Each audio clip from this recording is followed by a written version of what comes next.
dhaoibh, good people of the world, good people of area. Donnacha and Shop Dennis here. Today is Wednesday, the 26th of June, 2024. Never to be repeated. Back again, a couple of minutes late. Forgive me, just making tea. So I'm back with my cup of tea and my candle, which we'll light, remembering all those gone before us and all those to come after us. So yeah, I hope everybody is well. I hope you've had a decent start to the week. Yeah, very clammy weather out there, so yeah, I hope you're enjoying it. The different colours and the different seasons in one day. So yeah, I have a few videos lined up. That's really it. I'm not really here to do anything else other than play some video clips of a Wednesday at 7 o'clock every week. Independent talk. I'll bang the videos out that I have saved throughout the week. And yeah, it's my drop of information into the information world. So to those who watch every week, hello, I hope you're well. To those who are new, hello, I hope you are well. And that's really it, yeah. So I'll go into the first video here in no particular order. A couple of songs as well tonight. And if anybody has any questions, any topics, if any said video, there's anything in the video that you would like to question or comment on, agree with, disagree with, feel free to do so, and we can independently debate these things and chew the fat. That's what this is. It's a space for people to tune in, take time out, an hour or two on a Wednesday evening. I'll play the videos. It's like a community network stream for people who want to watch it. So I'll go into video one now. I'll check the comments and I'll keep going. Still haven't got the mouse sorted. Alan's giving out to me about. No comments, so I'll go into the videos and we'll start going through them. This stream is not purely about my opinion or about me. I'm sure people who watch my content or who know me in the real physical world know what my views are on government and certain stuff like that. But it's old news now. I believe we need to save the Irish Republic. That was proclaimed in 1916 and ratified into law on 21st of January 1919. So I believe we need to save that. The Irish Republic is under attack. Check out my BitChute channel, my TikTok channel, if you want to check out the People's Party letters. I've been helping to get that information out for people to digest, to gain some, I suppose, focus and some knowledge on how corrupt and how rotten and bad the state is, I suppose. Yeah, so I wrote down a couple of things here that Julian Assange has been released. I was happy to hear that. Or else Dr. Anne McCluskey was arrested, put into prison, and was released a few days later. I think it's very sad that the likes of Anne McCluskey and Enoch Burke and even Enoch's sister now was arrested last week, and the list goes on. Bridget Scanlon and lots of other people I've met along the way. But yeah, we'll go through the videos and we'll discuss them as we go. All right.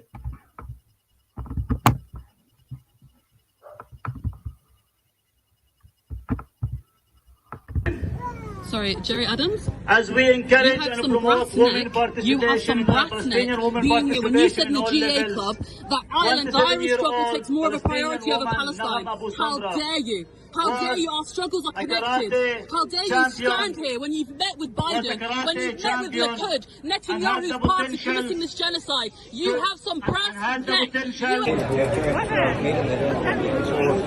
Did you meet with AIPAC? Did Sinn Féin meet with AIPAC in Washington? What was Sinn Féin doing in Washington? Meeting with Biden, complicit in this genocide. Any meetings with AIPAC? Don't come with no agenda here.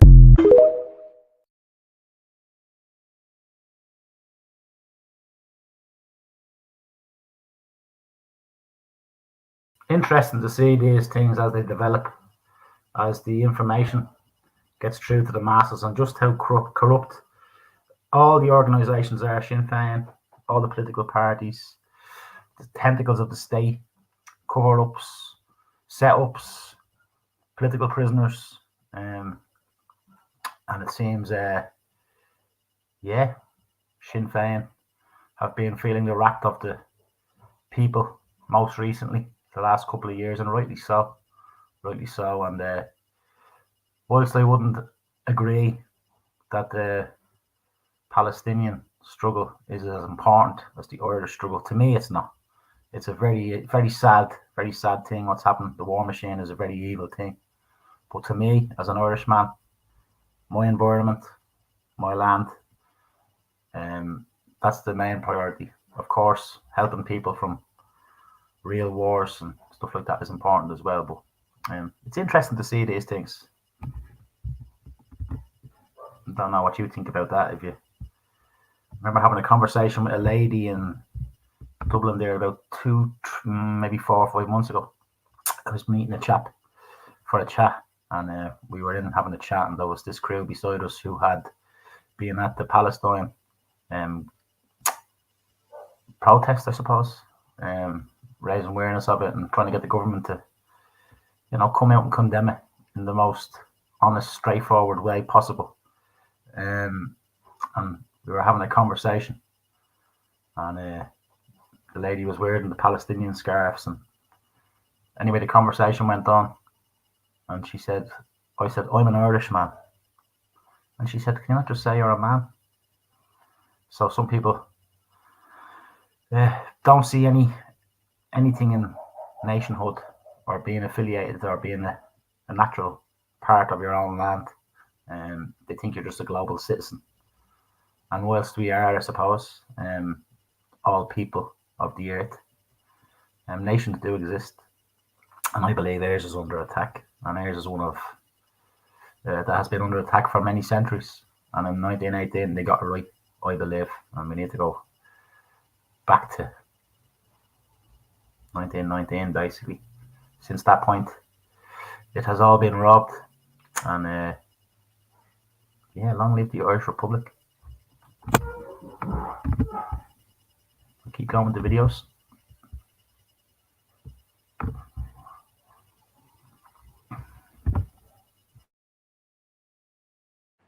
Hi folks, I'm here outside Tala Hospital, which has gone into lockdown as of today.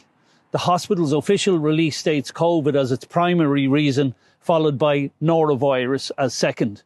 Which one is it? I'm sorry folks, this COVID bullshit is ongoing and we have to deal with it. Otherwise we risk more tyranny. The HSE has kept the COVID issue on simmer, ready to be reheated at any time it's needed. I posed serious questions about all of this 3 years ago, only to be vilified. Thankfully, today I heard Neil Prendeville on Cork's Red FM pose similar questions. While the rest of the world is getting answers, and some COVID vaccines have been pulled off the market, and Fauci exposed as a fraud, and ever-rising excess deaths being linked to the mRNA vaccines, and other adverse reactions coming to light, our state continues to push jabs and lockdowns. Serious questions still remain unanswered, and blind compliance is a huge problem when lockdowns like this here and more coercive behaviour to get jabbed. Will we ever see the side effects our friends and family reported to us ventilated in the mainstream media? Almost everyone I know has a friend or family member that has a story to tell. Perhaps the biggest question of all of this is, should we allow the government to do any kind of lockdown ever again? Are questions about how other countries that didn't lock down and how they fared were ignored and disregarded. Finally, are questions about having our children unnecessarily treated with these experimental medicines which lacked any long-term studies or data have yet to be addressed to anyone's satisfaction. So now we have a situation here again where the elderly will suffer and the parents frightened into compliance. I call again for the Irish media to address this issue now without vilifying anyone who dares to raise valid questions. Over and out.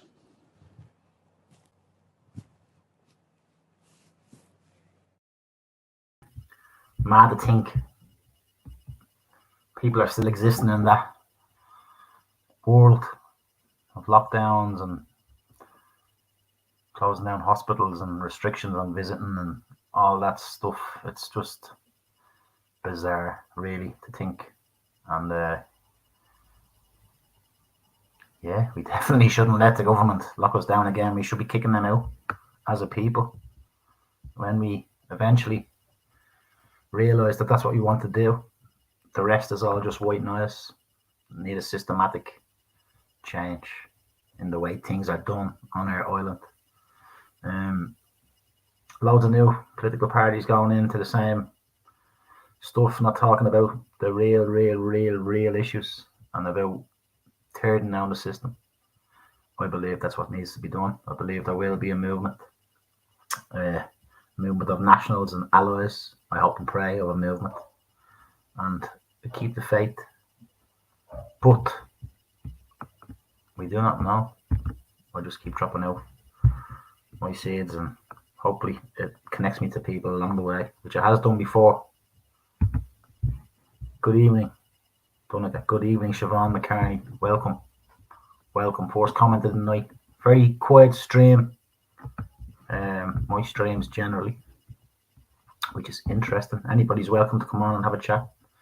Anybody's welcome to send me a video to promote something, or want to ask a question, and I'll ask a few questions in return, and you can chew the fat.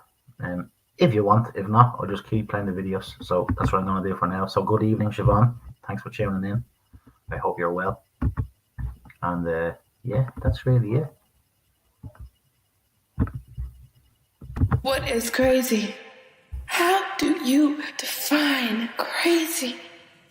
Who is crazy, doctor? Me or you? It must be me, doctor.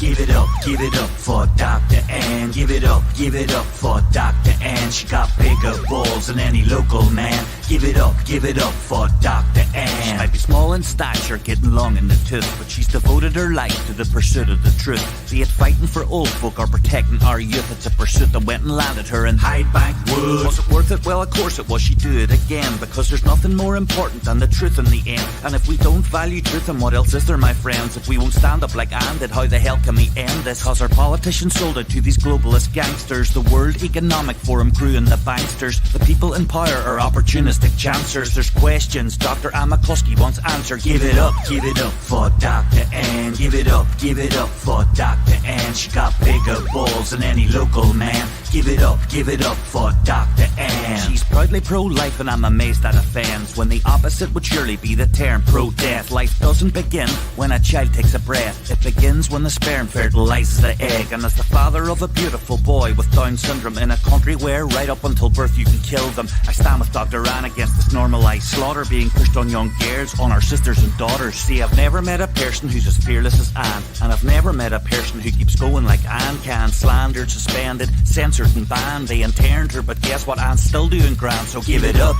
for Dr. Ann. Give it up for Dr. Ann. She got bigger balls than any local man. Give it up for Dr. Ann. See, here in Northern Ireland we've had nothing but spin. We have a nationalist racket and a unionist din. Their survival guaranteed by the division within. Then there's the SDLP, Eastwood getting it bin.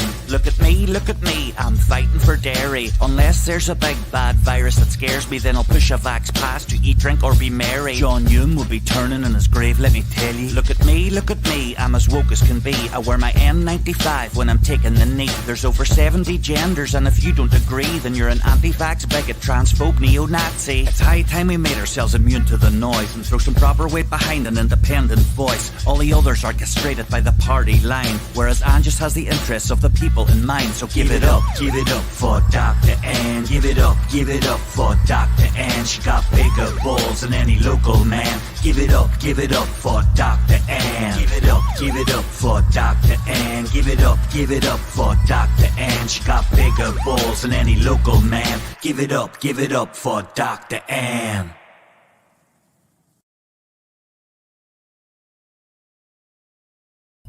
Respect to Ann McCluskey. Yeah, non-adherent, as I like to call the women I've met on the journey, who've stood up to the state in the best way they can. And Anne McCluskey is a good one. Fair play to her. And fair play to you, my man, who made that clip. That took a bit of effort. He made a video before for Anne McCluskey. And yeah, it's a good track, a bit of a Fresh Prince of Bel-Air kind of vibe off it. So fair play to him. Well done. It all helps. Have a comment, so we're just going to pop in. Siobhan just having a giggle. Yeah, funny one, isn't it, Siobhan? I thought it was good anyway, so we'll keep going through the videos. Summer solstice, do it on night. So yeah, had a little fire. Actually,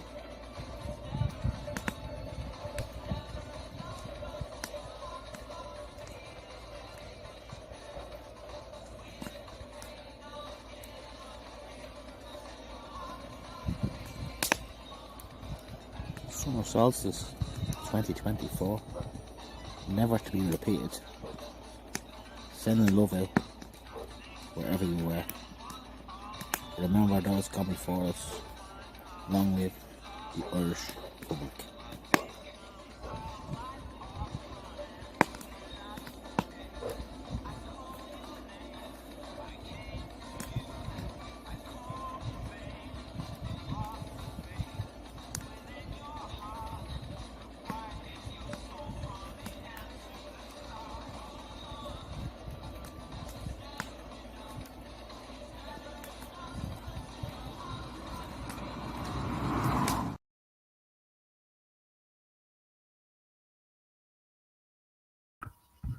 yeah, it was a nice evening. So that was a time stamp for that day, I suppose. And that's what this is today, another time stamp. 26th of June 2024, never to be repeated.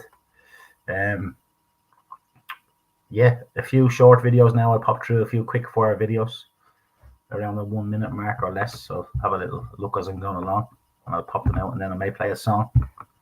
So you can make a cup of tea there if you want it when the song is on. A couple of Irish talents in tonight's stream. I didn't get them out still. I know Al will be giving out to me for the noises that you're hearing, but I suppose it's raw. There's been a huge public backlash in Ireland to a suspended sentence given to this man, Cathal Crotty, who is a serving soldier in the Irish Defence Forces, for beating this lady, Natasha O'Brien, unconscious in an unprovoked attack 2 years ago. Here's what you need to know. In May 2022, Natasha heard Cathal Crotty use homophobic slurs against other people who were walking on a street in Limerick. She asked him to stop using the homophobic slurs. He turned around to her, grabbed her by the hair and punched her 6 times in the face. Cathal Crotty boasted about the attack afterwards on social media. He posted on Snapchat, 2 to put her down, 2 to put her out. Natasha told the court that she lay in the fetal position during the attack, losing consciousness. She said her last conscious thought was, "He's not stopping, I'm going to die." When he was arrested by Gardaí, he initially claimed it was Natasha O'Brien's fault, that she had punched him in the face first. But then when he was shown CCTV footage of the incident, he admitted that it was he who had punched Natasha O'Brien. Judge Tom O'Donnell said that Cathal Crotty's actions on the night were utterly appalling, but he said he had no doubt that if he imposed a jail sentence on him, that his army career would be over. And so, Tom O'Donnell, the judge, imposed a 3-year sentence to be suspended in its entirety, and that Cathal Crotty had to pay €3,000 compensation to Natasha O'Brien. There's been huge public outcry in Ireland to the sentencing, and as you can see there, protests are planned all around the country for tomorrow. I read that in the paper when I was up with my mum and dad's last week. I thought it was shocking, really. That shouldn't be allowed to be happening. He should be removed from the Defence Forces. There should be a standard. Has to be a certain type of character, and it can't be a man who goes around baiting women and protecting the nation, supposedly. So yeah, it's sad to see. Yeah, it's very sad, really. Karma.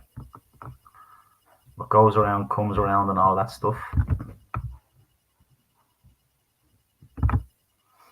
Indeed, Siobhan, indeed, it's a very dark entity, the system, the judiciary. Yeah, that man should have been stripped of any army credentials and should have went to prison for a while. I wouldn't like it to happen to my missus or my mother or sister. Yeah, it wouldn't be good. It wouldn't be good. I'd hate to think what I'd have to do.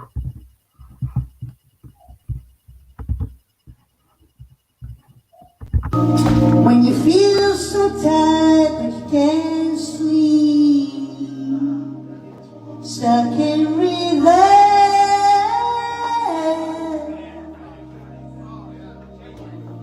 and the tears come streaming down your face. When you lose something but you can't replace. When you love someone but it goes away. Could it be worse?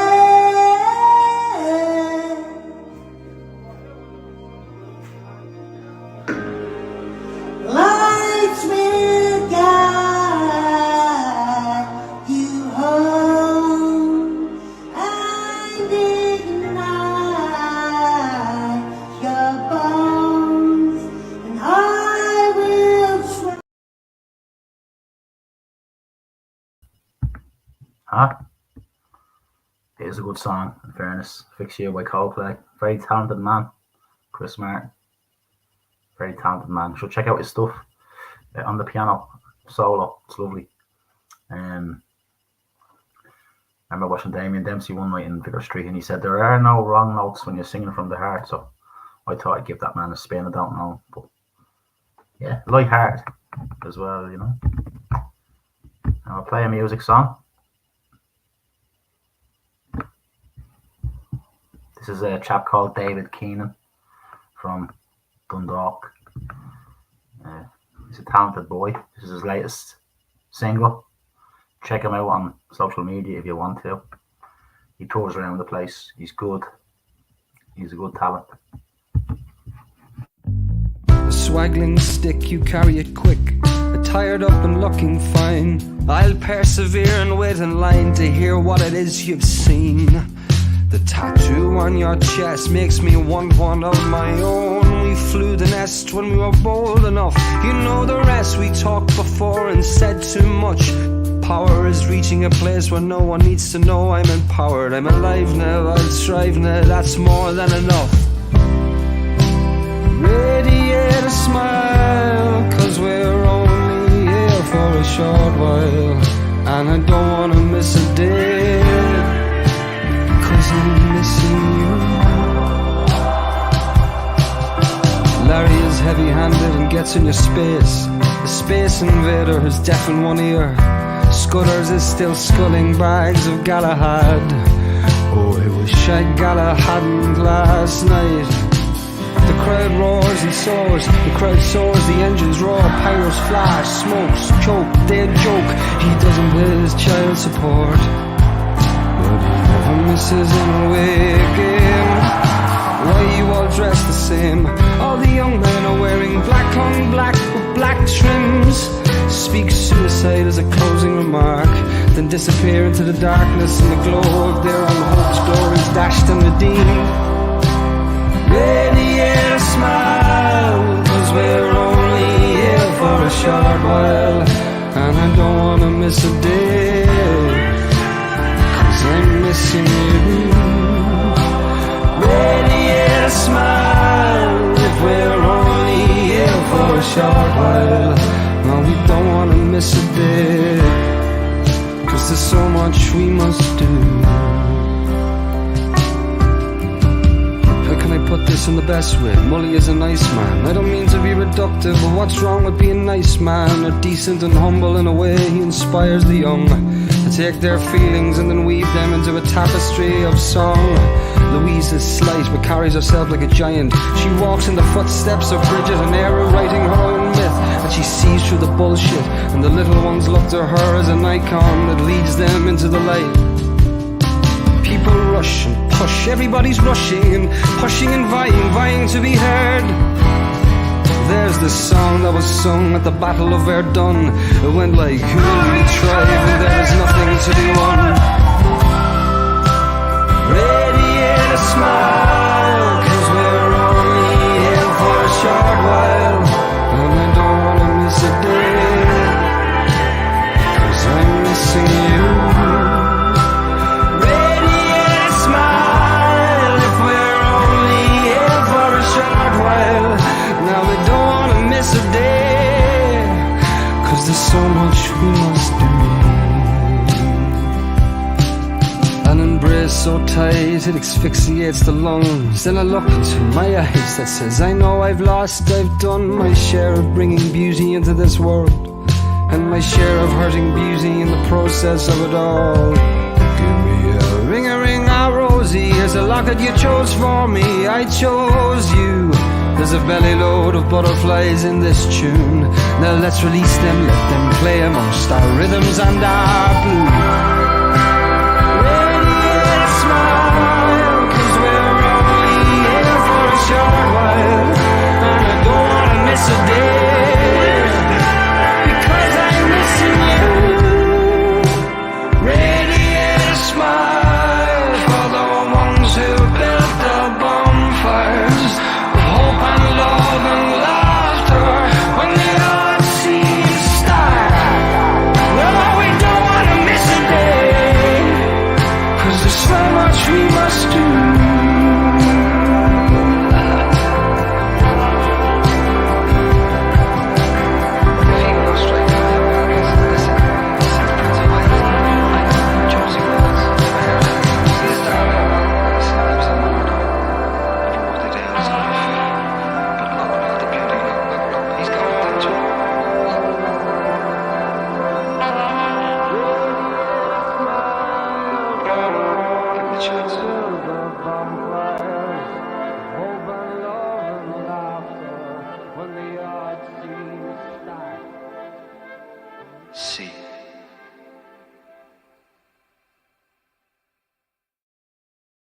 Good stuff. Yeah, Siobhan, he's a very talented boy. I seen him doing it. If you're into your music, go check him out. I seen him doing a kind of an amateur music show. Maybe, oh geez, at this stage it could be 4 or 5 years ago. Just him and his guitar. And first of all, I seen him. He kind of went viral on a chap up in Dundalk, does recordings in the taxi. And he picked David up when he was going to play a gig in the town, and he asked him to play a song, and he did, and it went viral. So I went off and searched then and found another set. And yeah, I texted him one night, late one night. Never met the young fella, but still, it's nice to tip the hat to people. I contacted them and said, get ready. You're going to travel far with this, and it's good to see that he has. He's traveled to America, and he's traveled all around Europe, and plays gigs in Ireland a lot. I haven't got to see him myself in the last few years, you know, when things come up, money's tight and all that stuff. And they're usually far away gigs which require overnights and all that stuff. But I hope to see him one day, and if you get the chance, go and see him. He's a talented young man. I think it's just you in the room tonight, Siobhan. It's just me and you. That's what the computer's telling me anyway. So you're getting a private show. You wouldn't get this on OnlyFans. You'd be getting charged. You'd be making millions out of it. Anyway, I don't know. Siobhan, you let me know if you've seen this video. I think this video should be seen by people. It's horrific to see the abuse these Burke clan are getting in 2024. This is the latest one. This is I think it's Jemima Burke, the younger sister of Enoch, was at an inquest last week. And anyway, you'll see. Check it out. You have no right to film me. You are intervening with my privacy, and you are the scum of this earth. Coroner, are you directing the Gardaí Coroner about my rights? You mind your own bloody business. Are you directing the Gardaí as to my rights to practice my You have no right? right. You've no right to be recording. Anyone. I do have a right. I'm in a public place. You don't. I do have a right. You don't. So this guard is saying I don't have a right to film in the town of Swinford. The coroner, the county coroner, who is covering up for the hospital. Inquest after inquest, coroner. It's sad, really. I think it's a very sad day when the Garda is saying I don't have a right. I think it's a sad day, really. We do have rights, the people of Mayo, to the truth, Patrick O'Connor. And you won't be a bully to the people of Mayo. Your bully boy tactics won't work.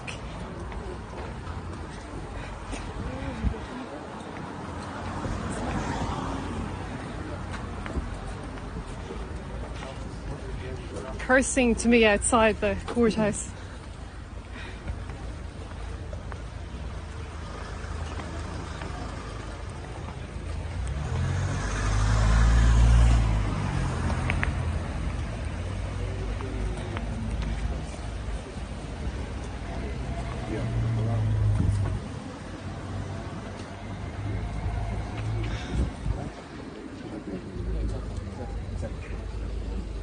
Garda, can I just ask you to confirm? You said I don't have a right to film. I do have a right.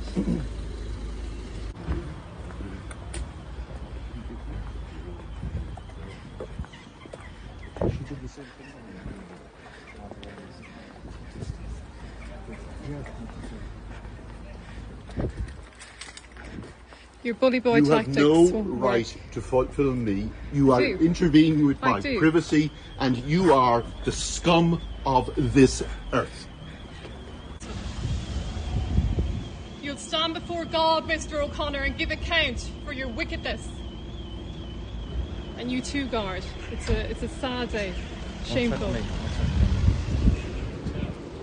It's a very sad day, guard. I am very concerned, to be honest with you.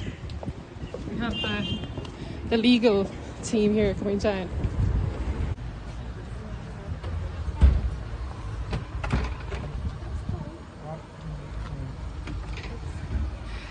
So I'm just here in Swinford town, where the inquest into the death of a man who was left the hospital and subsequently died. Hello, I'm here at Ballina Courthouse in County Mayo. I was taken here in a Garda van, surrounded by Gardaí. I was in Swinford today at the courthouse where I attended an inquest into yet another untimely, tragic and senseless death arising from Mayo University Hospital, where over the last few years we've seen case after case of neglect, abuse at the hands of senior members of hospital staff at Mayo University Hospital. I went along to that inquest because I felt it was my duty to do so, to witness the testimonies of the staff at that hospital. It's important to remember that an inquest is a public place. Yes. It's for the public to see, to hear what has been said, what's happening, to hear both sides, Absolutely. to hear what the coroner says, to hear what the family concerned, to hear what the HSC are saying, and every citizen has a right to be in that room today. There was a lunch break today at 1 o'clock, and at that point I was outside. I noticed some of these members of staff were coming outside. I did film some of them. Very good.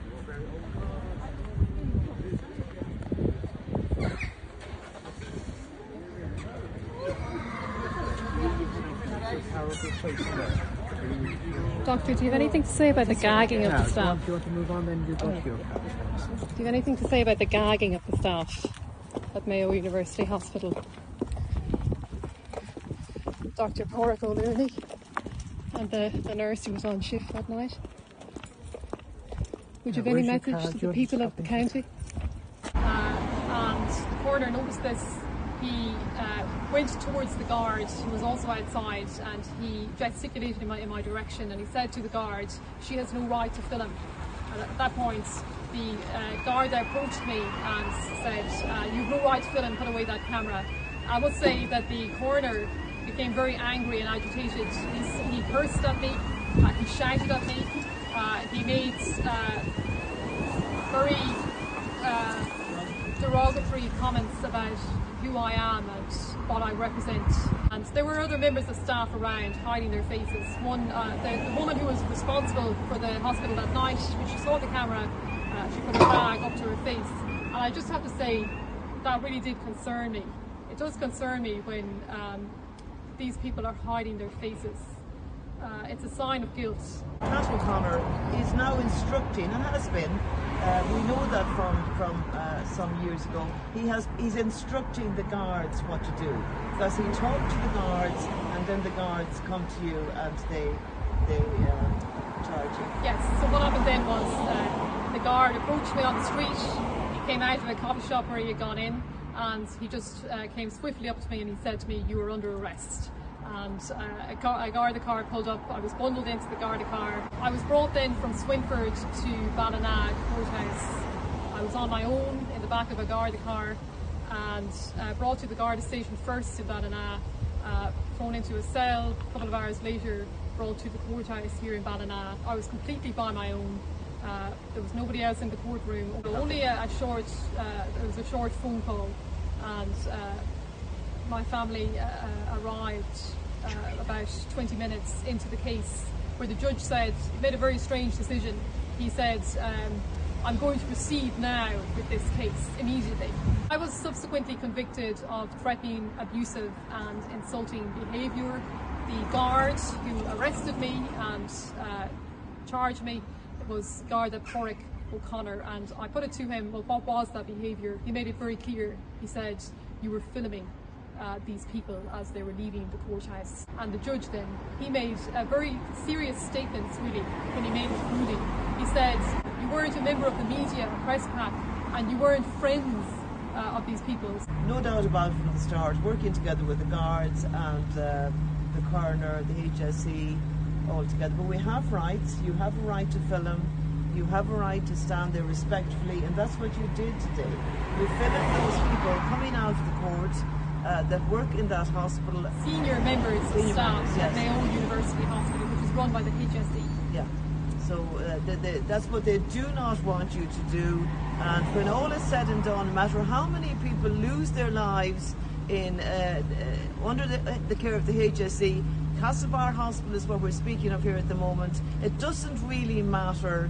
The hospital, nobody will be held accountable at the end of the day. That is the long and the short of it. So it's a very dangerous place, very sad for elderly people going in there afraid. It's a very, very sad situation we're in. And this is what you get with Judge Dean, Pat O'Connor and the whole lot of these working together, in cahoots together, and the guards under the instruction of Pat O'Connor. These things should not be. So it seems at this stage we're in a very precarious position in this country when the coroner can say to the public, "This is my inquiry." And that's what he said. They were his words today, and obviously you're not welcome in that court. It's all himself, the HSE, Callan Tansey solicitors, always the same solicitors, note that. And at the end of the day, nobody is held accountable. And these things should not be. And also, it's very, very serious that at the end of the day, if you're out in the street, you want to get a picture, respectfully, Pat O'Connor calls over the guard on Garda Síochána, and as far as we can see, he instructs them what to do, and they willingly do that. And I've seen that here in this court in Swinford before with my own eyes. So that's a very serious place we're at, and the public would need to know that and know your rights. You have a right to attend any coroner's court you want to. It's your right to do so and to listen to what is being said. Yeah, forgive the long clip, but I think it's important that people see these things, because there's lots of West Brits out there, people who are indoctrinated into the system, think we're all fruitcakes and think all the books are fruitcakes, and the truth of the matter is they never harmed anybody in their entire lives, any of them, I think. They just seem to me to be honourable. They have a backbone. They have standards and beliefs, and they're free to express themselves without harming people, and I don't think they ever have or ever do. But the state doesn't like them. Seeing Micheál Martin talking about using the Burke family as a case for not homeschooling your children. Those children are very intelligent, very academic, debate champions, very, very clever people. All of them are. And Micheál Martin says, I think it's an example of why you shouldn't homeschool. There may be lacking some social skills. Cheeky that man to say that. He can't even smile properly. Just does this weird thing with his face. So yeah, that was a long clip, but if you watch it, I hope it makes you speak up a little bit. You know, don't be one of those people that say good for them. You should have just stood by the court injunction. It's an unlawful injunction. It's the point of it, and that's what I like, people with principles. So they're good people, the people that we should be looking up to, people with backbone and integrity and good principles. And the proof is in the pudding. The proof is in the pudding. I'll go along with the videos. Keep going. Glenn, what's going on? They're trying to evict you. Yeah, trying to evict me. I'm here years now. How long are you here? I say about over the 13th, the 14th. At least 15 years. 15 years of living here. My voice is like this in my birthday was yesterday. Right, so Glenn lives here. This is a little caravan, right? And he lives in the laneway in the Diamond. He lives in the laneway in the Diamond, right? And this is his home. This is where he lives, right? Just want to show you. And this is all he has. This is all this man has, right? I skip dive on I say, look at my order. Yeah. That's how I live. Right, that's no bother. So Glenn lives here. This is his home. So as he said, he takes stuff out, skips, and he's been here over 13 years. And I'm at been talking longer than 13 years. And I've been talking to all the residents here. And the residents are telling me that they know him years. Tell me, what's it like? How do you find Glenn? Glenn is a lovely fella, wouldn't harm anyone. Do you think they should be allowed to evict him? What? Are you going to let them evict him? No. No, sure, we're all here, we're a community, that's what we do. We stand by our people. And that's what we will do. That's the working class. That's the difference. It's interesting. I say that probably looking at that space is probably boxed off for a nice apartment complex. They'll squeeze about 40 apartments in there. I reckon that's what that's all about. But it is, to me, it's very, very obvious in this moment in history that the Irish people are being purposefully mistreated by their own supposed government or state. So as far as I can tell, unless you're really wealthy, you're born into generational wealth, your family owns businesses or whatever, and you're born into it. 90% of people are born into it. That's why most people don't protest. That's why most people don't speak up. Generally, it's poorer people that will speak openly and honestly, because 90% of wealth is inherited. So people are born with a silver spoon. Just imagine. I do slightly envy it. I would like to experience not having to worry about it. But yeah, so our state looks after them people, after the wealthy, the business owners, the money makers, those who create money for the suits. And they've lost track of the people being the priority, the people being the ultimate authority. It has been inverted in Ireland for many a decade. and we need to turn it upside down again, which was what the proclamation was all about. The Irish Republic that was proclaimed. All your God-given rights are affirmed in that document, founding document of the Irish Republic. People get lost along the way and start talking about, Free State, and other people say Bunrock and stuff like that. But from what I believe, in 1919, the first Dáil was systematically usurped. Many of the people were killed or arrested, and there was a coup. And from that point, the Irish Republic hasn't really been the Irish Republic. We always thought we were free, and we always thought it's all in the name: the Republic of Ireland, Northern Ireland, the Irish Republic. So yeah, that's where I'm at. Long live the Irish Republic. It's nice and simple. Cuts through all the nonsense. Get it back there. The lawful. We're on the 33rd Dáil now. So the lawful government of this nation is the Dáil. This is its 33rd term, I suppose. But the first term is when the laws were created. So we would have Dáil Éireann courts, our own courts, not bar courts, not connected to the Crown. And from pretty much 1920, Government of Ireland Act into the 1922 Free State Ireland Act, into the Bunrock. How can you?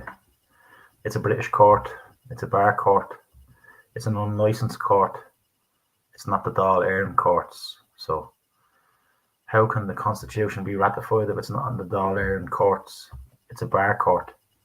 The proclamation is where it's at. That's our rights as a people, as a nation. And they are under attack. And it's a very short document. And that's what it's all about, I believe. And apparently we have proclamation superior law. People don't know this. The law of this land, the superior law above all positive laws, man-made laws, is the proclamation. God-given rights, freedoms, equality, all this stuff in a very small, simple document. But the waters have been muddied since the 1919 First Dáil, which was taken out, usurped, a coup, call it what you will, and in its place came the Free State Constitution and then the Bunrock. And meanwhile, all the while, the Irish Republic has never really existed. The one that was proclaimed and created, and I'd like to go back there with that framework. And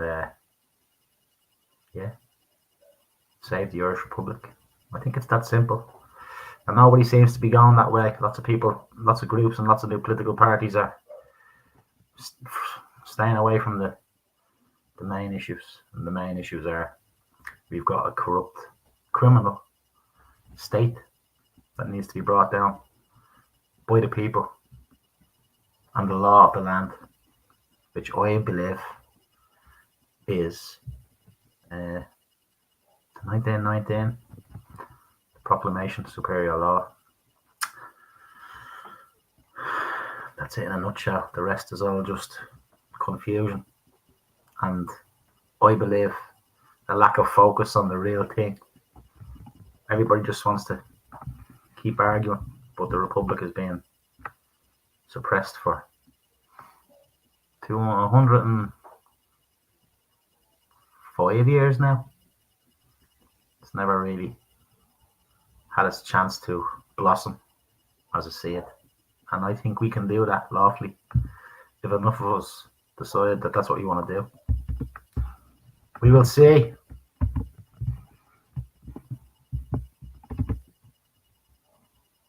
Brilliant of them, very clever, the books. Yeah, I seen them, the two brothers up in the forecourts there about maybe last year. Enoch was standing for himself, and his brother was assisting him and handling the paperwork as he was talking. And I was very impressed, very impressed. And it's great to see that loyalty and that bond. It's very rare you get it. Lots of families are divided. Lots of bad blood, water under the bridge, lots of families aren't connected, and the Burkes are, I suppose, connected the way the old Irish families, I suppose, would have been. Some people think it's an attack on the family unit, and I believe so, and community spirit, and that's what all the Wuhan flu is all about as well. It's all about separating the people from the crux of the matter, which is the Irish Republic. It needs to be saved. So yeah, the Burkes very clever. 33 Masons. Yeah, it's a significant number, isn't it? Actually, the 33rd doll. I've thought about that myself. Lots of Masons around. Lots of Masons in the big political parties, in the big businesses in the towns. I remember reading an article there maybe 2 years ago, 3 years ago. There's actually more Masonic lodges on the island than there is Gaelic clubs. At the time, there was 1,100 lodges. This was maybe 2-3 years ago. So they're everywhere. And big players in everything. And it's a very significant number.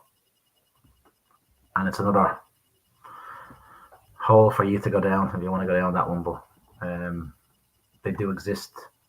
They've been around for centuries. They're definitely involved. They're so close to Leinster House, their headquarters. They're tied in. They do things very quietly, very effectively. There aren't many organisations that have been around for as long as they have. So yeah, but ultimately, please remember that the Irish Republic is under attack. Don't go down too much down that wormhole. Let's just say it's a fact, and both of them are facts. There are many Masons, and the Irish Republic is under attack. Another video. I made a video this morning on how we need to wise up regarding how progressives control the political conversation and push their own narrative. Now I'll link that below if you want to watch that, but immediately after making it I came across this clip. Now this is from Ireland in what looks like a question time type show, and this fella is making a valid point about immigration before he's immediately shut down. But I want to talk about immigration as a whole. I mean, I'm all in favour of diversity. And we've seen diversity in this country over the last 15 years, as long as it's controlled and it's legal. The problem is that we're not allowed to have a debate about it. We're not allowed to talk about sham marriages. We're not allowed to talk about the 85% of people who are given deportation orders which are never served on them. We're not allowed to talk about bogus asylum seekers. We're not allowed to talk about people who are working in the black economy. Who's not allowing us?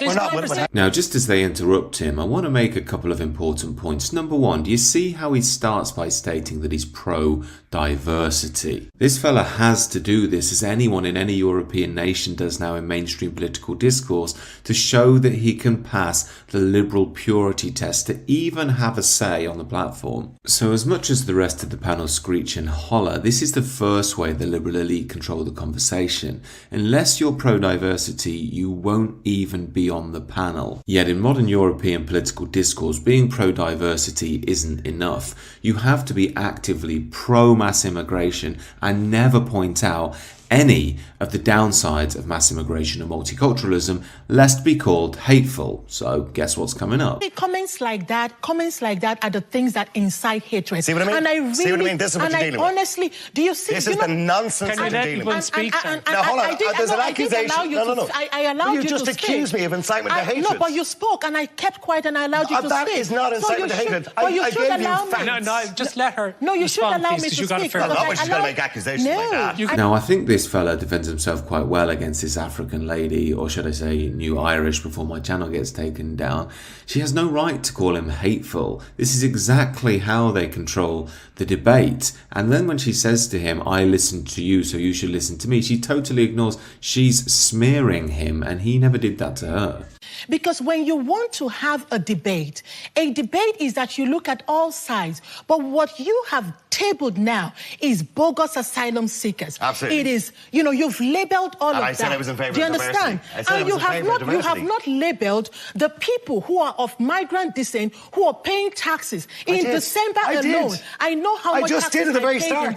Bad luck, mate. As much as you will try and point out how pro-diversity you are, that is not enough for the modern liberals. You cannot raise anything bad to do with multiculturalism, otherwise you will be showered with opprobrium publicly. And the irony of this woman saying that you need to look at a debate from every angle when she just completely manipulates what he said, gaslights him, and then calls him hateful, is just too much. She'll be saying migrants are coming to Ireland to prop up their NHS next. The people of migrant descent who are working in our hospitals or who are doctors. Oh, there you go. Anyway, let's see if this fella can save his skin and stay in the Liberal good books. I'm in favour of diversity. I'm in favour of people coming to this country from all walks of life, all culture, all colours, if you want to bring colour of skin into it. I'm in favour of everybody, as long as they are skilled workers and they have something to add to our country. Just as I was starting to like this fella, he has to go back to the Liberal hymn sheet.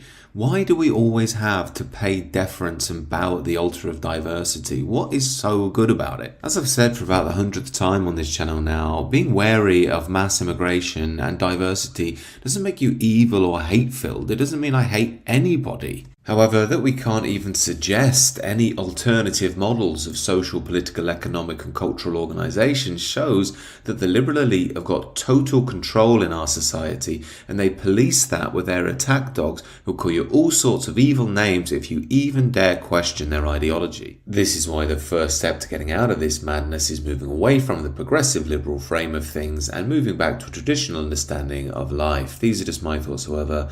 Do let me know your thoughts down below and do consider subscribing to the channel.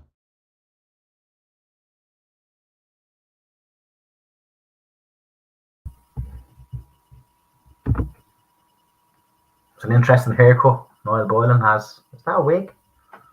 Or what's going on?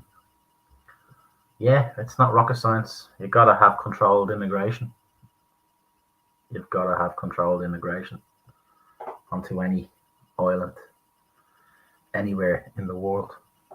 The inhabitants, the indigenous people must have a way of controlling immigration, or else it's dangerous. And that apparently is the way it's supposed to be, but it hasn't been.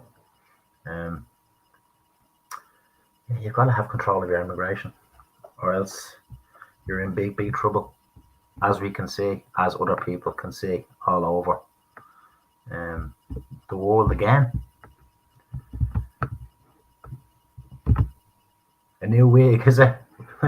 Yeah, I would have been biting my lip. Biting it.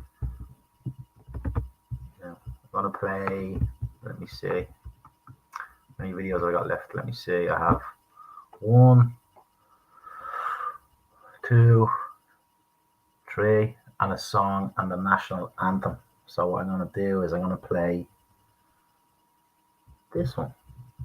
Meet the new owners of Ireland's latest iPass centre, Hearns Hotel Clonmel. The owners are a Pakistani national, his Polish partner, and another Pakistani national. They are trading under the name Mohsin Manzoor Hospitality Limited, Mr. Hamid Manzoor Butt, Mr. Sarabjit Singh, Miss Isabella Blusk, all with addresses in Cork. They also are part owners of a hotel in Black Lion, County Cavan, and Lisa Lodge and a former hostel in County Cork. They also own 2 3-bedroom townhouses in County Cork. These properties are managed by a company called CRM Properties, also from Cork, who have a GOV contract to manage international protection applicants. Their business is in iPass, abetted by CRM Properties, County Cork, and to a bigger extent Irish government, which is predominantly comprised of a lot of rich landlords. This is a lucrative business that is being played out right across the country of Ireland. Landlords like these people can expect to receive €550 per head per week. If there are 87, it will net those people €47,150 per week from Hearns Hotel alone. To date, Mr. Hamid Butt has received €1.47 million from his iPass properties. He is also currently embroiled in a court case versus CRM Properties involving a payment of €84,000. During this court case, Mr. Butt threatened to lock down his properties and stop them being used for iPass until his €84,000 missing payment was resolved. He has also stated his intention to cut out the middleman in CRM Properties and mange his iPass applicants himself. Is this his plan for how his new iPass Center Hearns Hotel will be managed going forward? Possibly.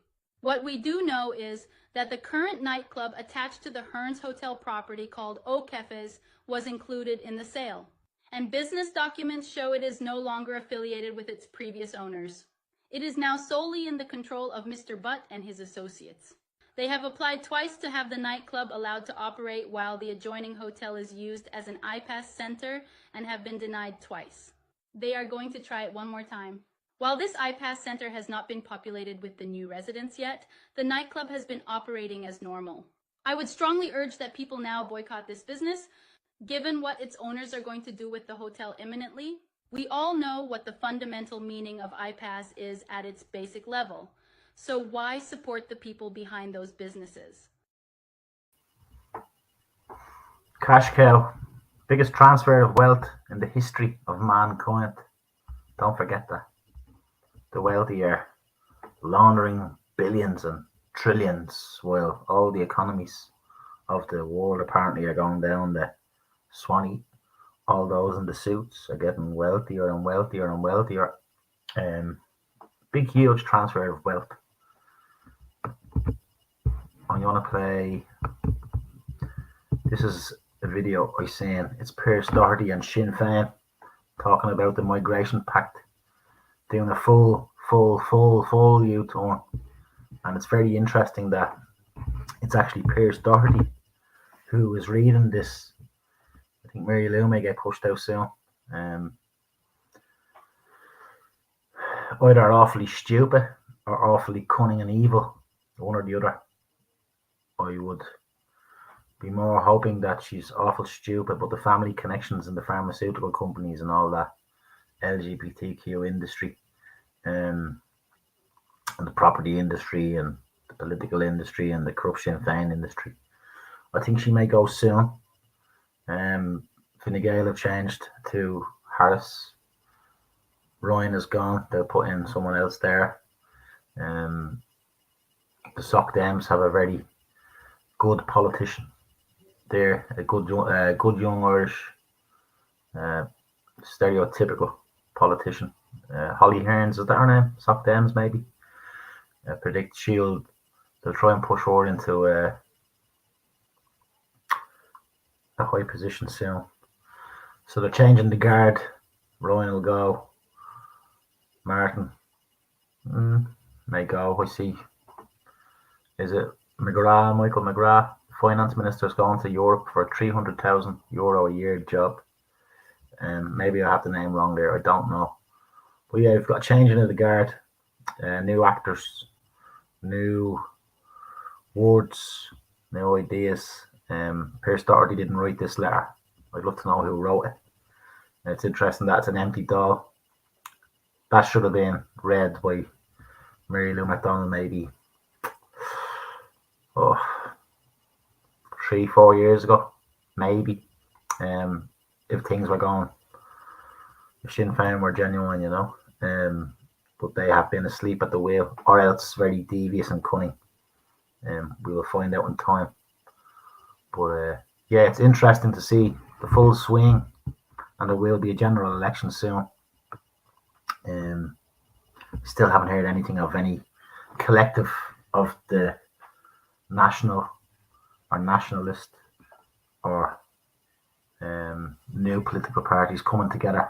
The whole fragment, and I see Kevin Sharkey has a new party coming out as well now, New Ireland, and then you have Ireland First, and you've got the National Party, you've got the Justin Barrett off that, you've got the two IRBs, you've got the Irish People, you've got the rural independent TDs, splintering the vote to pieces, sucking people into the bar system, bar court system, sucking people in, and people are going in either aware or blindly ignorant. So we need to step away from the bar, the English, the crown. We need to realise that they've never left. And it'd be nice in my lifetime to see the Irish Republic and actually feel it. Because it kind of saddens me when I see all the kind of state organised things, you know, all the things of the GPO and the Garden of Remembrance, and because they're pissing on the graves of those people, really. And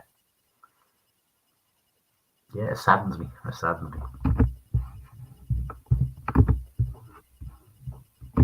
Yeah, the greed is sickening. It's sickening. There's so many people making so much money off it, all the way down to from going for the county council elections. It goes all the way down from the political parties into the council, and then from the council it goes out into the local youth centres and the community centres, and all the things that are paid where the council grants come in.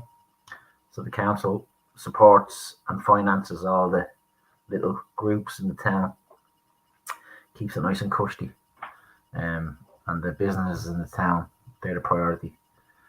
It's just the way it is at the moment in the councils. It's very sad to see the people be forgotten, really.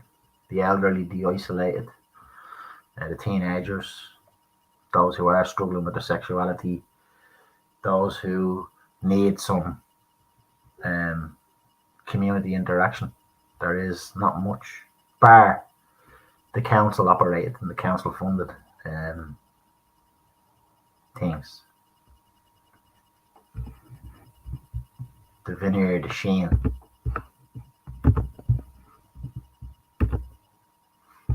That's it, Siobhan.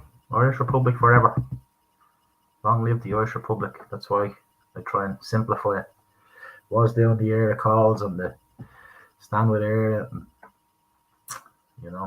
but ultimately, long live the Irish Republic, yeah. The rest to me is just white noise. We're actually losing the Republic while we all discuss what's going on and create many political entities that aren't really going for the head of the snake. And that's why I've been doing the readings for the People's Party Ireland, because that's going for the head of the snake. And I think it's important that the Irish people start to target the head of the snake on our land. And we need to get to that point. Hopefully it's soon. Although my phone is very quiet, and my live streams and the things I say, my content doesn't return many phone calls, or, as I said, I've been doing a bit of work with the People's Party Ireland and Gabriel Martin, helping him to get his message out. I'm only here to amplify other people's messages. But ultimately, it's about saving the Irish Republic. The rest is just white noise and popularity contests. Anyway, here's Piers Doherty and Sinn Féin doing a full U-turn. Who wrote the speech? Where's everybody else? What the hell is going on? This is from all the hassle that they've been getting at the doors. Desi Ellis and all those people have been getting run out of flats. And a bit of disinformation is coming through. But they're part of the plan as well. They were either asleep at the wheel, silly people, uneducated people, but they have been part and parcel of what's been going on here for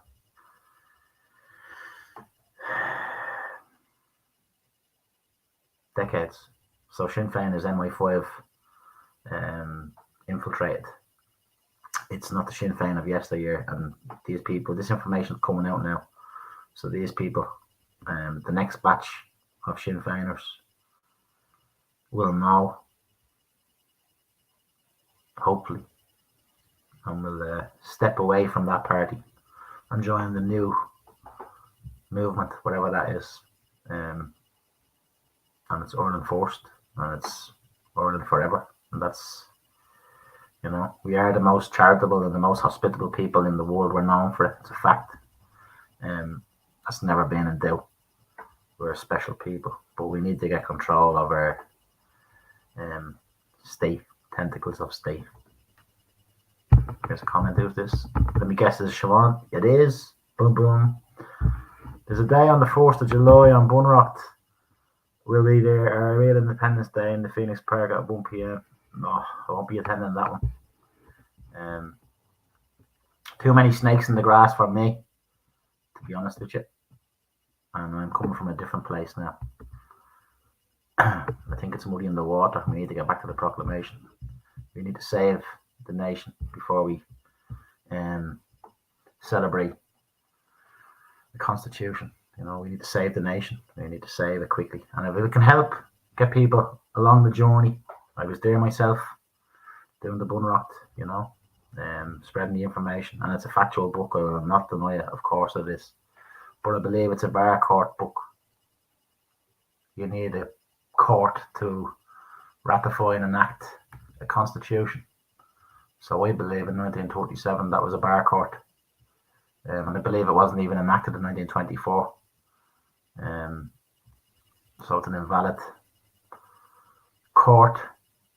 You can't ratify a constitution through an invalid court. You can only go through the Dáil courts if it's the constitution of the Irish Republic. So that's why I've kind of stepped away from the Bunrock. But I'm not going out. It's not my vibe to go out, you know, talking out of skill. Let's just say, yeah, we'll stay away from that one. But yeah, it's all part of the journey for people, and we've all got to prepare to be wrong.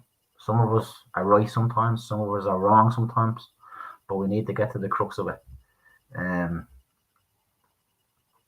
Proclamation of 1916, ratified in 1919. Irish Republic created in 1919. Declaration of Independence. Message to the free worlds, or nations of the free world. First Dáil created lawfully with royal assent because the Crown was in charge then. The British Empire controlled Ireland. But they gave royal assent to a 1918 democratic 32 county election, which Sinn Féin, which is all the national parties at the time, came together and ran a manifesto that they would,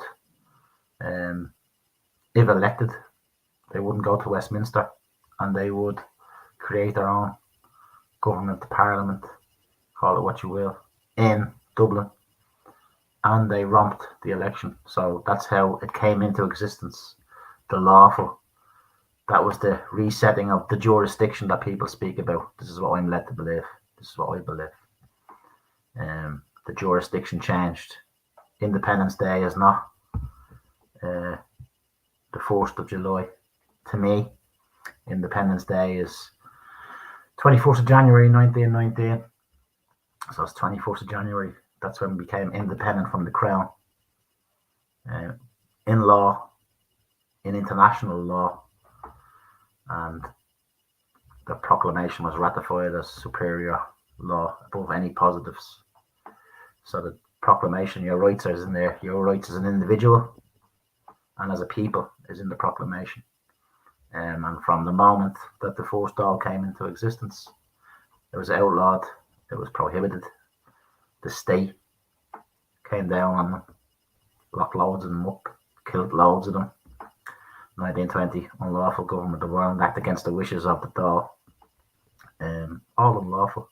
So I believe we need to get back to the proclamation as the founding document, as the main document. The Bunrock is quite, I have it here, I need to say, it's quite,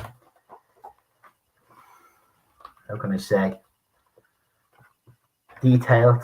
There's lots of information in it. There's 115, 116 pages. The back has gone off, probably more. Pages on the rights of you as an individual. But that was enacted in a bar court, an English bar court. Wasn't done through Dáil bar court.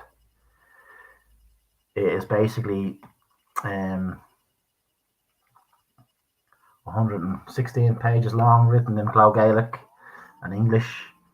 But I believe the rights of the Irish man or woman, Indigenous, national, is proclaimed in the founding document of the Irish Republic. Do it again. It is very complex. It's very complex, Siobhan. If there's any questions, you're welcome to ask them. But this is from where I've studied, from where I've been. This is where I've landed. It's the proclamation of the Irish Republic. I told you this is over me long, but we'll go with the flow because a lot of people watch this content after the fact. I wouldn't say a lot of people, a few people. But yeah, it's just seeds. And I speak openly and honestly. I'm not out to, be a twat to anybody. I come from a place of love and honesty. And trying to help my nation. And the people that promote other ideas are still my nation. So I've been told many times to pick a side, and I don't do that. My affiliation is to my people. All of them, even those who don't know me, don't like me, who have never met me, who love me, they're all my people. So, Public na hÉireann, the provisional government of the Irish Republic to the people of Ireland. You must remember, this was read outside the GPO in 1916, but it was read by rebels. So they were Irish men, some were English, they were people who proclaimed themselves as the provisional government of the Irish Republic in 1916. They were all killed, and you know yourself. But in 1918,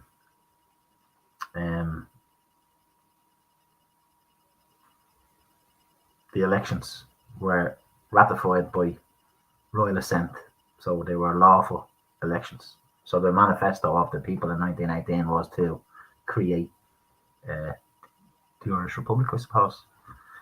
And where was I going with this? I'm just thinking out loud for anybody who's watching. Yeah, it was read out as by rebels in 1916, but in 1919, after the election of 1918, the lawful election, that was ratified by the elected representatives. So they were no longer rebels. So that's when the Irish Republic was created on that day. That's when the change of jurisdiction. But the Constitution didn't go through this jurisdiction, through this Irish Republic jurisdiction. It went through the bar courts. So it's null and void by law, apparently. That's what I'm led to believe. It's just a magical mystery tour, and you have to find out where you land. Some people say deregister. By deregistering, you deregister from this. I think we need to save the Irish Republic, and we need a people's movement and a political revolution. Where Irish people want to save the Irish Republic and reaffirm the proclamation as the rights of the Irish. Not a big book, just a simple document. The boys and girls of 1916 did it right. They did it for us. They created it for us after hundreds of years, and we don't even know that. We've got mixed up and muddied up we've got lost in the white noise. Yeah. Irish men and Irish women, in the name of God and the dead generations from which he receives her old tradition of nationhood, Ireland, through us, summons her children to her flag and strikes for her freedom. Remember, 1916 rebels. Having organised and trained her manhood through her secret revolutionary organisation, the Irish Republican Brotherhood, and through her open military organisations, the Irish Volunteers and the Irish Citizen Army, having patiently perfected her discipline, having resolutely waited for the right moment to reveal itself, she now seizes that moment, and supported by her exiled children in America and by gallant allies in Europe, but relying on her own strength, she strikes in full confidence of victory. So here is the rights of the Irish in the Irish Republic, right? Not in the Republic of Ireland, not an era, in the Irish Republic, which was created on the 24th of January 1919. These are the rights. This is the founding declaration of that nation, of the lawful forced law. We declare the right of the people of Ireland to the ownership of Ireland and to the unfettered control of Irish destinies, to be sovereign and indefeasible. The long usurpation of that right by a foreign people and government has not extinguished the right nor can it ever be extinguished except by the destruction of the Irish people. In every generation, the Irish people have asserted their right to national freedom and sovereignty. 6 times during the past 300 years, they have asserted it in arms. So 1916, reading this as rebels, 600 years, so we're 700 years now, yeah? 6 times during the past, standing on that fundamental right, and again asserting it in the arms in the face of the world, we hereby proclaim the Irish Republic as a sovereign, independent state, and we pledge our lives and the lives of our comrades. What's the noise? In arms to the cause of its freedom, of its welfare, and of its exaltation among the nations. Rebels, reading it. Election 1918. Democratic election, lawful election 1919, ratified into superior law. The Irish Republic is entitled to and hereby claims the allegiance of every Irish man and Irish woman. You can see it in the background, Kerry. You're all right. You can grip off your knees.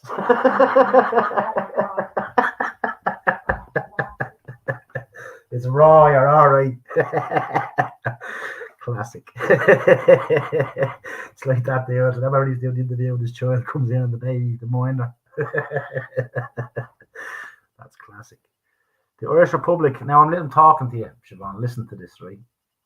The Irish Republic is entitled to and hereby claims the allegiance of every Irish man and Irish woman. These are not just words. The Republic guarantees religious and civil liberty. This is where we're talking about the Bunrock Constitution, and where I was promoting that before, but now I'm back. I've gone away from that and away from the deregistering, back to long live the Irish Republic. And these are the rights of the men and women of the Irish Republic. You don't need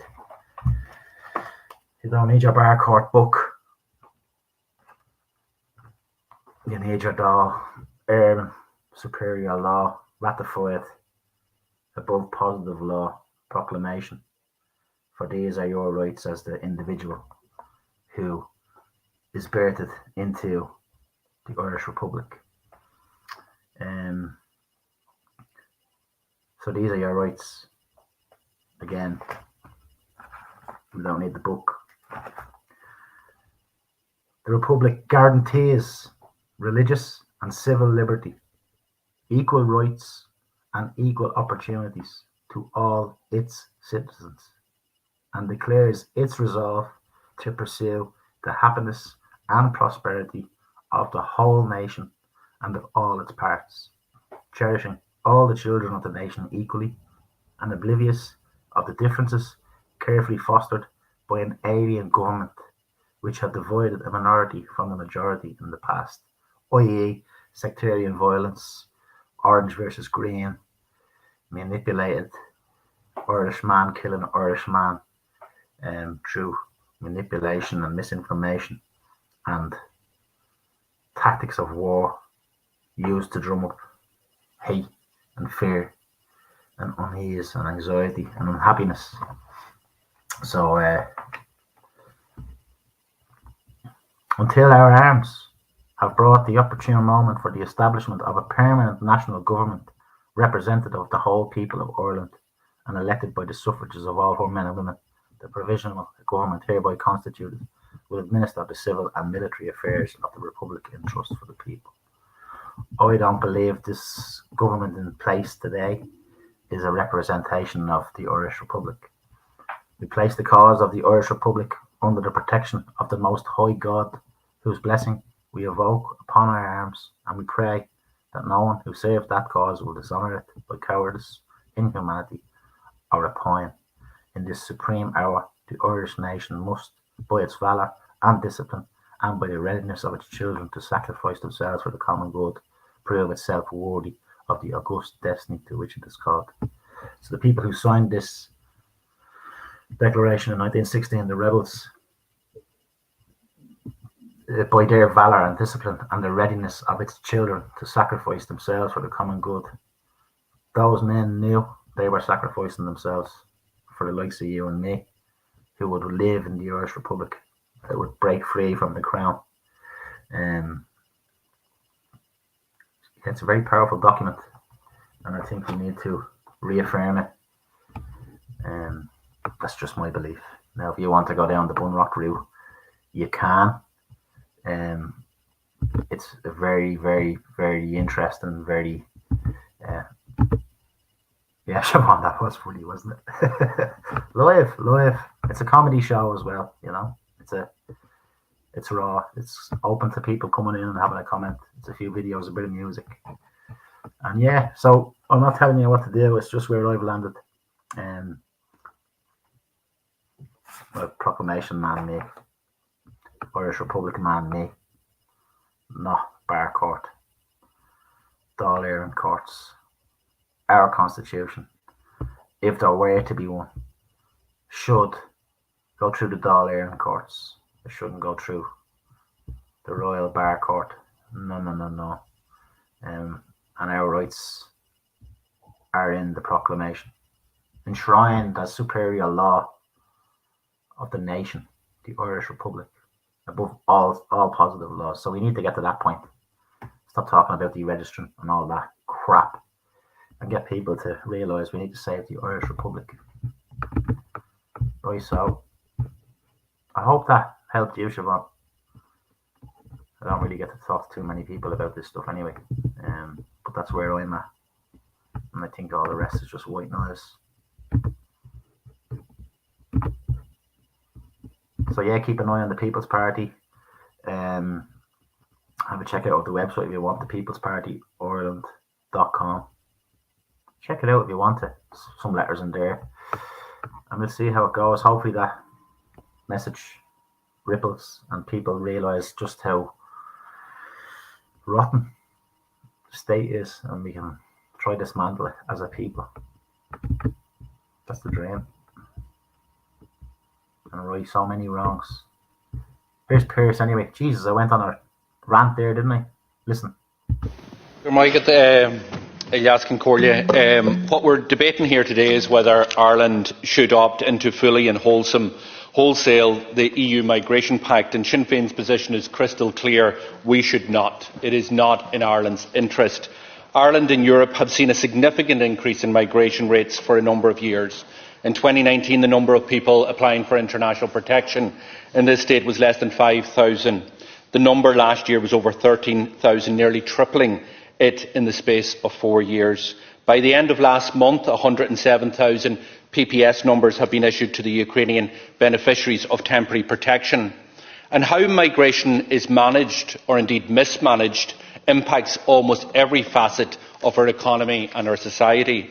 The provisions of our public services, our social cohesion, the demands on our housing system.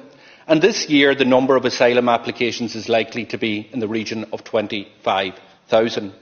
That as a state we would essentially give up on our ability to take key decisions to respond to this is the wrong call for Ireland.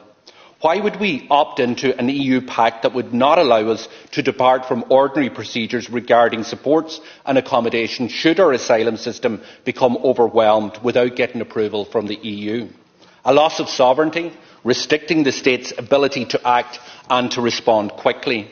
Why would we pursue a wholesale adoption of this pact, which would open up us to the possibility of infringement proceedings and fines for issues that can and should be addressed here at home nationally? Why, as a small and neutral country, should we allow the European Union to determine from which conflicts and indeed which countries we should take programme refugees? Again, decisions that we can and should address here nationally.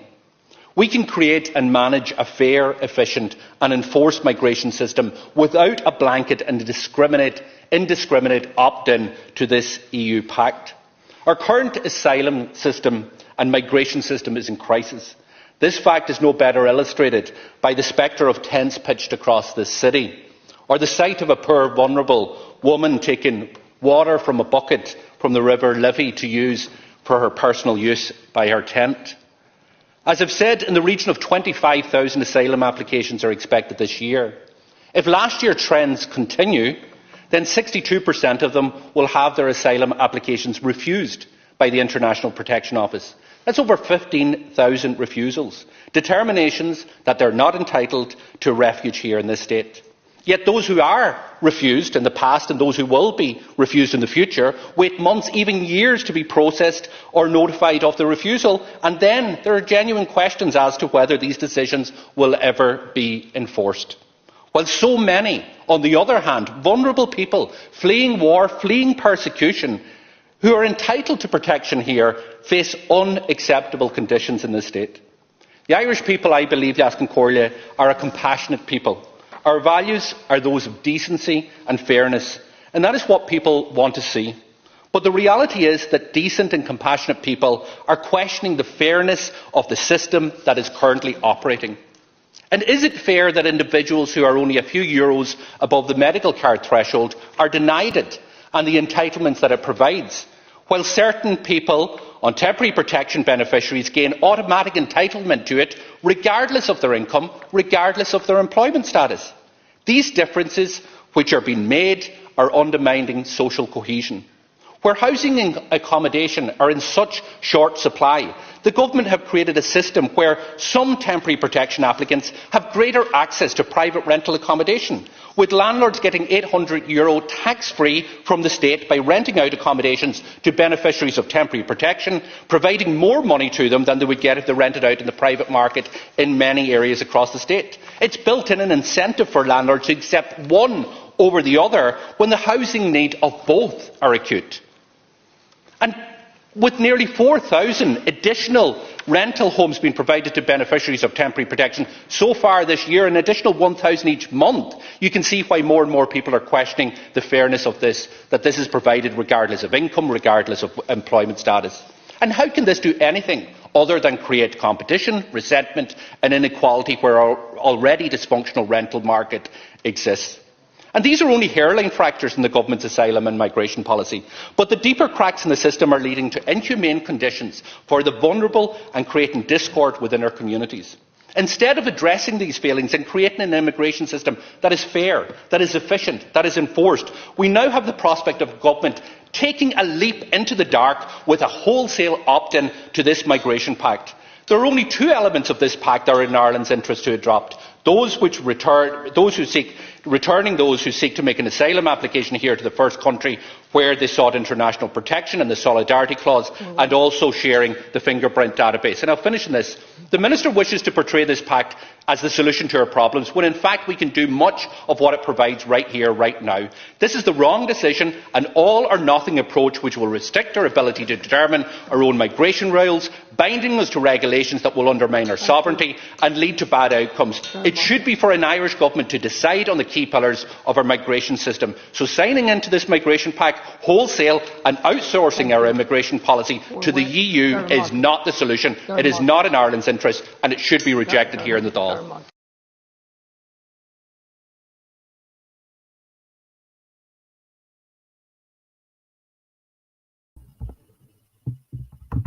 Very interesting to see the change of wordings coming from the Sinn Féin party. I wonder who wrote that script. I'd love to know who the group are that wrote that script. It's very interesting. Yeah, and that's it, Siobhan. I am a very honest man.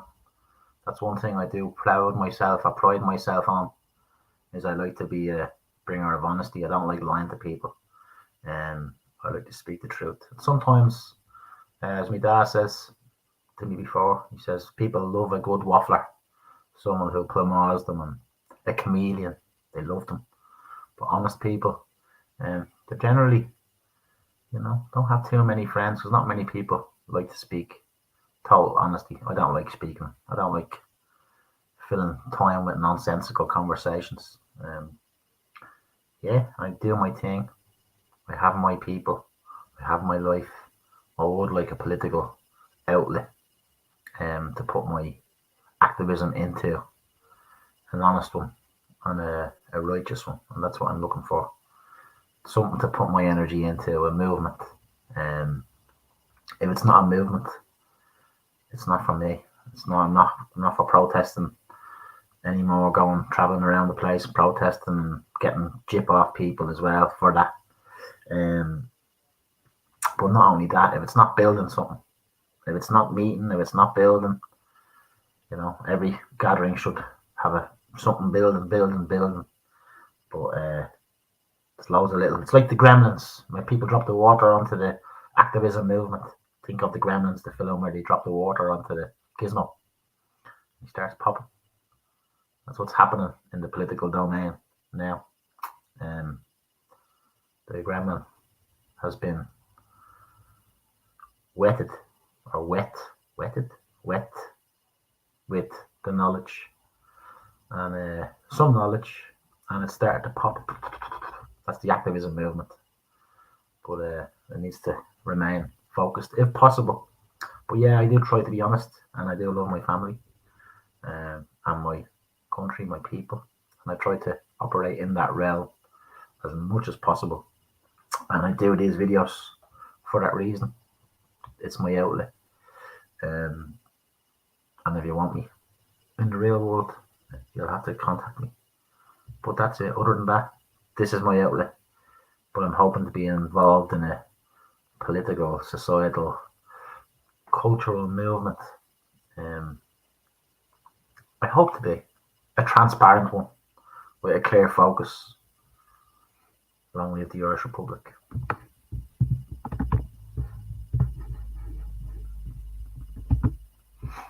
Yeah, same old.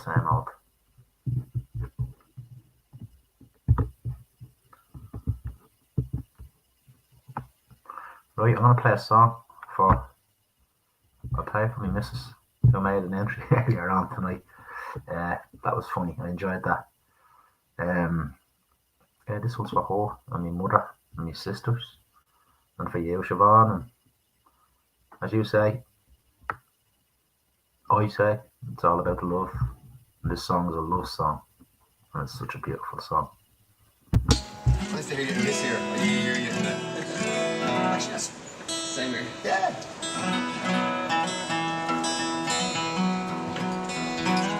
The way you were up there is Robbie just broke the string with his tune, Harry.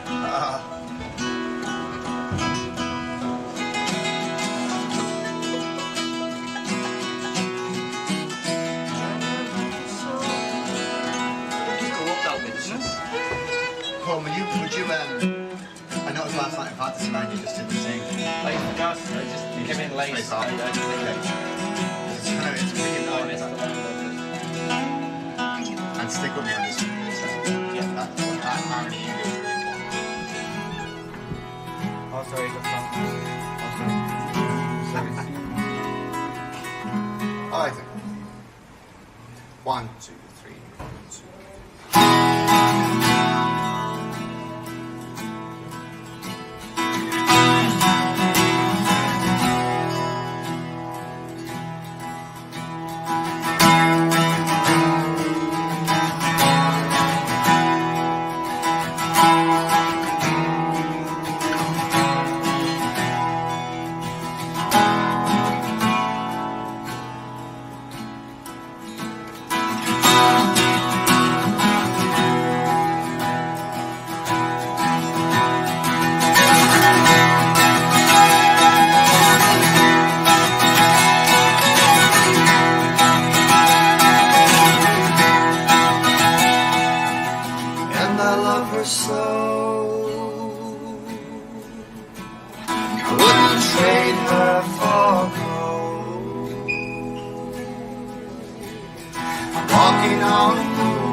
tear your curtains down. The sunlight is like gold, and you better be and do what you can do. You're walking on moonbeams and staring out to sea. And if your skin was soiled, how long do you think before they'd start digging? If your life was gold, how long do you think you'd stay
click.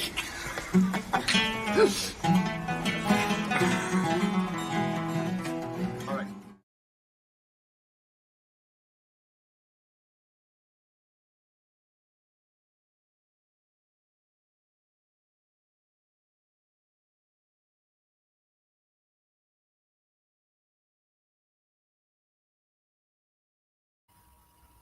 Lovely, huh? I was wondering when is that ever going to end? That's Glenn Hansard and Mercata Iglova, the Frames, the swell season. It's a song called Gold, but Interference is the name of the original band. I can't remember the man's name. Friend of Glenn's. He's in a band. He's in a wheelchair. I've seen him singing it once one night in a wheelchair. Sing it beautifully. But that's the original version. Interference. If you're interested in checking it out, do. I think of one more video and then I'm out here. You Are Welcome, Spawn. It is a beautiful song, yeah. Right. One more video and then the anthem, and then I'm done for this week. Where's it gone?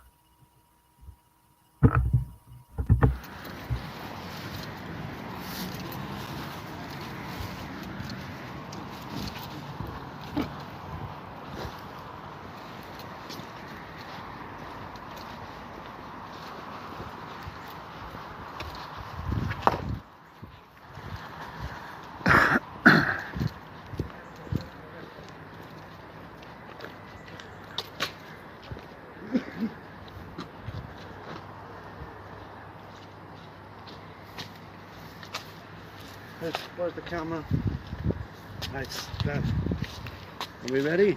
Yep. Roger O'Gorman, this is Dublin City Centre says no. Why are we standing outside your house? We're standing outside your house because we have strange, unwelcome men that come outside our house as well. Walk in the streets, in the parks, in the canals. This is a situation that nobody wants to be in. You, along with Horace, McEntee and Varadkar, are all guilty. You don't care about the Irish indigenous people. Your only interests are votes and finance. This is not acceptable to the people of Ireland, and we are going to put up a defence mechanism against it. As we are activists, we are patriots, and we will never back down. We will drive our campaign relentlessly. just like you drive your crazy, dangerous campaign at us. And at the end of this, you'll be brought before the criminal courts of justice, and you'll be prosecuted for racism against your own people and treason against your own people. Here. Roderick, you need to start listening to the people. Listen to us. O'Gorman, along with the rest of the TDs in this country. You need to start listening to the people. And now, you're living in a bubble. And the people of Ireland now have had enough. Yes. Enough is enough. Yes. Anybody else want to say something? Those missing kids there, Roderick? What about the missing files? What did you do with them? We're ready. We need their public notification. We're ready. We need them. We don't want tents everywhere we go. This is like France now. This is like Paris. It's like London is, well, London was, but Paris is crazy. We don't want to walk down the Champs-Elysees or the Connaught Street. We don't want to walk down any street and see people camping in the... It's not the grass verges anymore. It's not the canals anymore. They're putting tents anywhere they like. They're putting tents on concrete. Under the Constitution, our children of Ireland are supposed to be paramount. So let's see that, Roderick. Please bring it. As concerned parents and civilians, bring it to light. Our children are paramount and always will be. And there's more of us where we came from. Very good, very good. Please help. That's your job. We ain't just housing the Irish first. Look after our own, we can look after the rest of the world then. Here. Right. Here. Okay. Good job, folks.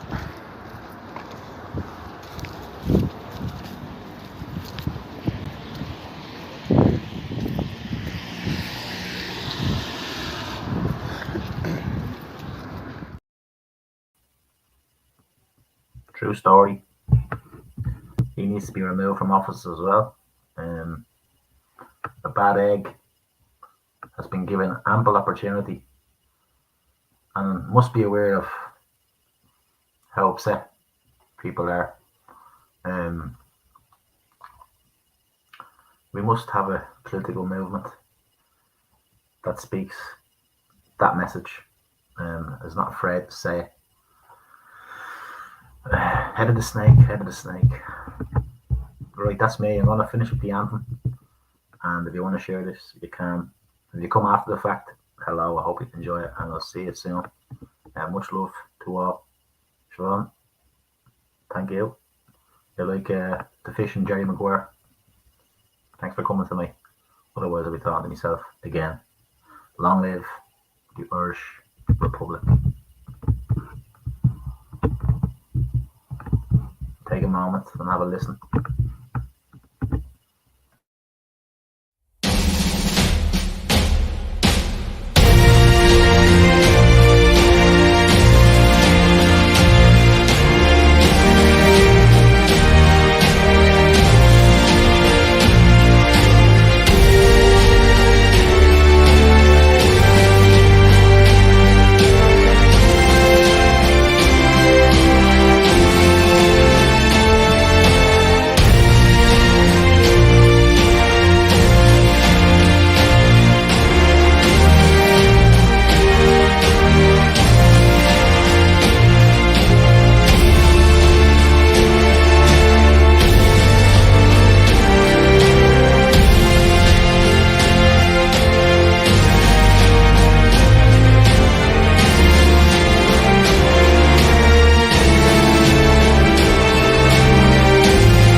Eho, what? Be good. Much love. I have some feet to rub. See you next Wednesday. Where is this political movement?